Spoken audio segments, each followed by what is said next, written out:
देखिए, आजकल दो विषय और उठाए जाते हैं जब सीए का विषय आता है कि एक तो ये संविधान की भावना के अनुरूप नहीं है, दूसरा भारतीय संस्कृति की भावना के अनुरूप नहीं है। मैं सिर्फ ये कहना चाहूंगा कि हमारी संस्कृति तो वो रही है कि हमने शरण में आए हुए व्यक्ति की रक्षा के लिए ऐसे ऐसे उदाहरण दिए हैं जो विश्व में आपको कहीं नहीं मिलेंगे। भारतीय पुराणों में और बौद्ध जातक कथाओं में राजा शिबी का उल्लेख आता है कि एक कबूतर जिसको बाज पकड़े ले रहा था वो उनकी शरण में आ जाता और कहता मेरे प्राणों की रक्षा करिए। तो राजा शिबी कहते हैं ठीक है, मैं रक्षा करूंगा। वो बाज को कहते हैं अब ये मेरे शरणागत हो गया, अब ये तुम्हें नहीं मिलेगा। तो बाज कहता मैं भी तो आपकी प्रजा हूं, ये मेरा भोजन है, आप मुझे अपने भोजन से वंचित कैसे कर सकते हैं। तो राजा शिबी कहते हैं हाँ ये भी ठीक है, तो अब मैं इसको शरणागत को नहीं छोड़ूंगा, परंतु यदि तुम्हें भोजन चाहिए तो अपने शरीर से उतना ही मांस निकालने को तैयार हूं। और चूंकि भगवान उनकी परीक्षा ले रहे थे, ऐसा मान्यता है पुराणों में और जातक कथाओं में कि वो बढ़ता चला गया उसका वेट, और आखिर में राजा शिवी पूरे पलड़े में बैठ गए।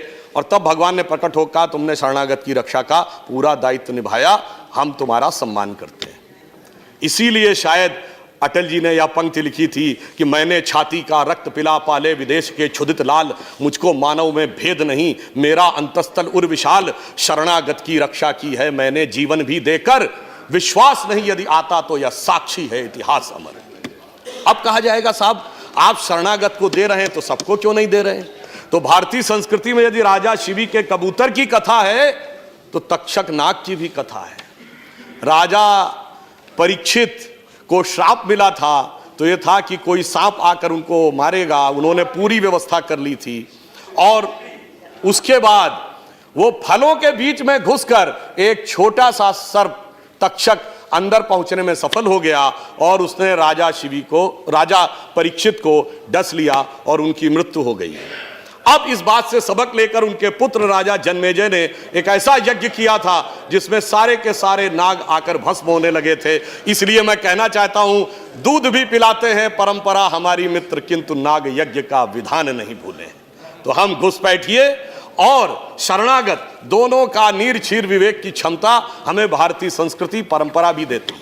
अब आधुनिक समय में आए तो कहा जाता है कि साहब आप बराबरी का व्यवहार नहीं कर रहे हैं, आप गंगा जमुनी तहजीब के साथ न्याय नहीं कर रहे हैं। तो मैं पूछना चाहता हूं गंगा जमुनी तहजीब कहां से शुरू हुआ ये वर्ड। सबसे पहले ये शब्द प्रयोग होता है जब मुगल शहजादे दारा शिकोह ने अपनी किताब लिखी मंजुमल बहरीन, जिसका मतलब होता दो समुद्रों का विलय। अब आप बताइए दो समुद्रों का मिलन जिसे कहता है वो आदर्श नहीं, बाकी दूसरे लोग आदर्श। अरे इस देश की गंगा जमुनी तहजीब तो ये थी, इस देश की गंगा जमुनी तहजीब तो ये थी कि बुल्ले शाह ने ये बोला था, जो आज किसी को सुनने में बड़ा अजीब लगेगा, कि आज होली खेलूंगी मैं कहे बिस्मिल्लाह। ये बुल्ले शाह ने बोला आज होली खेलूंगी मैं कहे बिस्मिल्लाह। और उन्होंने कहा आगे की लाइन अरबिक वर्ड है, अलस्तु बि रबिकम प्रीतम बोले, सब सखियों ने घूंघट खोले, नाम नबी की रतन चढ़ी और बूंद पड़ी अल्लाह अल्लाह, आज खेलूंगी मैं होली कह बिस्मिल्लाह। मगर इसको आपने माना क्या। अब मैं उदाहरण देता हूं, चित्रकूट के घाट की घटना थी कि अब्दुल रहीम खान खाना और तुलसीदास जी दोनों अच्छे मित्र थे, दोनों साथ में थे। तो अब्दुल रहीम खान खाना वो मिट्टी उठाकर अपने सर पे लगा रहे थे, तो तुलसी ने उनसे छंद में पूछा कि आप ये मिट्टी क्यों सर पे लगा रहे हैं। वो गंगा जमुनी तहजीब को अगर आप कहना चाहते हैं तो उन्होंने ये कहा कि धूरी धरत निज शीस पर। अरे धूल क्यों सर पे लगा रहे हैं, कह रहीम के ही काज क्यों कर रहे हैं ये। तो रहीम ने क्या जवाब दिया, जेही रज मुनि पत्नी तरी सोई ढूंढत महाराज। वह रज जो भगवान राम के चरणों की वह रज ढूंढ रहा हूं जिससे मुनि की पत्नी तर गई थी, मेरा भी उद्धार हो जाए। मगर कोई समस्या नहीं थी। आज बुल्ले शाह होते फतवा जारी हो जाता, मेरा पक्का मानना है, और बहुत सारे लोग उनके समर्थन में खड़े हो जाते। ये देश की धर्मनिरपेक्षता के ऊपर हमला है। इसलिए मैं कहना चाहता हूं, और ये जो गंगा जमुनी तहजीब थी इसमें कोई समस्या आजादी के बाद तक भी नहीं थी।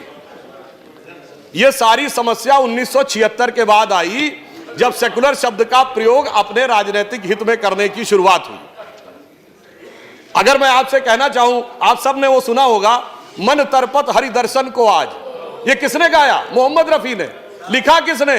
शकील बदायूनी ने। संगीत किसने दिया? नौशाद ने। तो गंगा जमुनी तहजीब ये थी।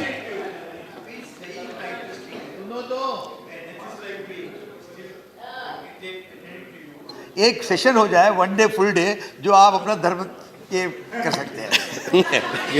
नहीं, मैं सिर्फ यह बताना चाह रहा हूं कि गंगा जमुनी तहजीब ये थी, संयोग तो ये था, मगर इनकी नजर किधर जाती है? जितने मैंने नाम गिनाए, इनके लोगों की कभी जयंती मनाते हुए वो लोग नजर आए जो आज प्रदर्शन करते नजर आ रहे हैं? वो लोग आज नजर नहीं आते। वो तो आज कहते हैं हमने 800 साल इस देश पे हुकूमत की। अभी कुछ दिन पहले बयान दिया, और फिर कहते हैं कि साहब हम तो मजलूम हैं, हमें अधिकार मिलना चाहिए। ऐसी विचित्र स्थिति आज के देश में आकर खड़ी करने का प्रयास किया जा रहा है जो सत्य से बिल्कुल परे है। आपने कभी नहीं सुना होगा पूरी दुनिया में कि कोई यह भी कहे कि हमने इस देश पे शताब्दियों तक हुकूमत की है और फिर यह कहे हमें स्पेशल स्टेटस मिलना चाहिए। मैं पूरी ईमानदारी से एक बात कहना चाहता हूं, जब यह देश आजाद हुआ 1947 में तो 567 रियासतें थी। यह बताइए, आज हम माइनॉरिटी की बात करते हैं, देश की सबसे अधिक पढ़ी लिखी कम्युनिटी कौन है? पारसी, 0.1% की माइनॉरिटी है। सबसे प्रॉस्परस कम्युनिटी कौन है? जैन, 1% की माइनॉरिटी है। सबसे एंटरप्रेन्योर कम्युनिटी कौन है? सिख, 1.8% की माइनॉरिटी है। अगर इन सबको प्रॉस्पेरिटी, एजुकेशन, आगे बढ़ने के सारे अवसर मिल रहे हैं, तो माइनॉरिटी में जो प्रचंड मेजॉरिटी है उसके साथ कैसे समस्याएं विचार करने का विषय है। और जब देश आजाद हुआ, बताइए, कोई बौद्ध रियासत थी? नहीं। कोई क्रिश्चियन रियासत थी? नहीं। कोई पारसी रियासत थी? नहीं। एक महाराजा पटियाला को छोड़ दे तो सिख रियासतें भी नहीं थी, मगर लाइन लगा के मुस्लिम रियासतें थी। नवाब पटौदी, नवाब रामपुर, नवाब भोपाल, नवाब लखनऊ, हैदराबाद निजाम, जूनागढ़ के नवाब।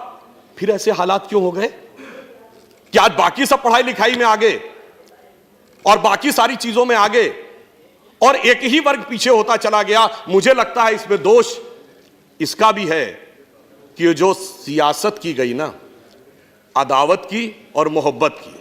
किसी ने दिखाने की कोशिश की कि हमें तुमसे बड़ी मोहब्बत है, तो किसी ने दिखाने की कोशिश की कि फला को तुमसे बड़ी अदावत है, और उस सियासत ने कहां यह पहुंचाया सभापति जी, किसी को किसी की मोहब्बत ने मारा, किसी को किसी की अदावत ने मारा, पर इस शराफत अली को सेकुलर सियासत ने मारा। मैं फिर एक पंक्ति कोट करना चाहूंगा, बड़े प्रसिद्ध शायर हैं राहत इंदौरी उनकी, और बड़ी फेमस कविता, आप लोगों को बहुत ध्यान होगी, कि अगर है खिलाफ तो खिलाफ होने दो, ये सब धुआं है, कोई आसमान थोड़ी है, आगे है लगेगी आग तो आएंगे घर कई जद में, लगेगी आग तो आएंगे घर कई जद में, यहां पे सिर्फ हमारा मकान थोड़ी है। यह विचार बिल्कुल ध्यान रखिए कि हम सिर्फ अपना हित साधन करते हुए आगे निकल जाएंगे, ऐसा नहीं। और अंत में मैं ये कहना चाहूंगा, राष्ट्रपति जी के अभिभाषण के पहले ये अगर आपको समझ में आ जाता तो दुनिया कुछ और होती साहब। लेकिन त्रिवेदी जी का ज्ञान सुनने को पहली दफा सदन में मौका मिला। कथाएं भी, पोइट्री भी, हिस्ट्री भी, ज्योग्राफिया भी, फिल्म भी, अरबी भी, पर्शियन भी, तो इससे तो बड़े भले आदमी लगते हैं।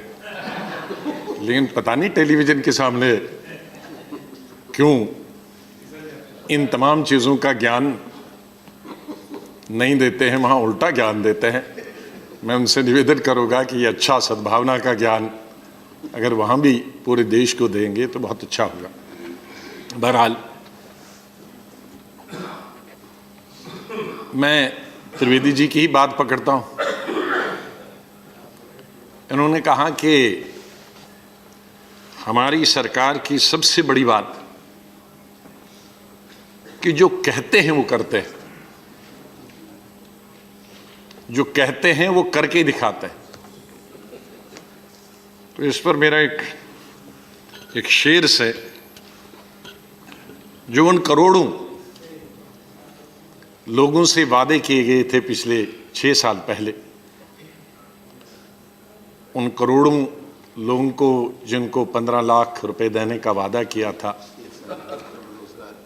उन करोड़ों 10 करोड़ लड़के और लड़कियों से जिन्हें नौकरी देने का वादा किया था, जिन मजदूरों के साथ वादा किया गया था, जिन किसानों के साथ दुगनी आमदनी का वादा किया था, जिन करोड़ों लोगों के साथ ये वादा किया गया था कि महंगाई खत्म की जाएगी, बेकारी खत्म की जाएगी, बेरोजगारी खत्म की जाएगी, अमन और शांति होगी और सबका साथ सबका विकास होगा, उन करोड़ों लोगों से की तरफ से मैं ये कहना चाहता हूँ कि अगर आप सब कुछ जो कहते हैं वो करते हैं तो क्यों नहीं, उनकी तरफ से ये कहता हूँ, तेरे वादे पे जिए हम तो ये जान झूठ जाना, तेरे वादे पे जिए हम तो ये जान झूठ जाना कि खुशी से मरने जाते अगर एतबार होता। तो इसका ये कहना है, तेरे वादे पे जिए तो ये जान झूठ जाना कि अगर मैं तेरे वादे पे जीऊंगा और मैं कहूंगा कि मैं मान गया तो ये समझ लेना मैं बिल्कुल झूठ कह रहा हूं, क्योंकि मुझे एतबार ही नहीं है, आप कभी सच बोल ही नहीं सकते, और अगर आप सच बोलते तो मैं खुशी से मर जाता।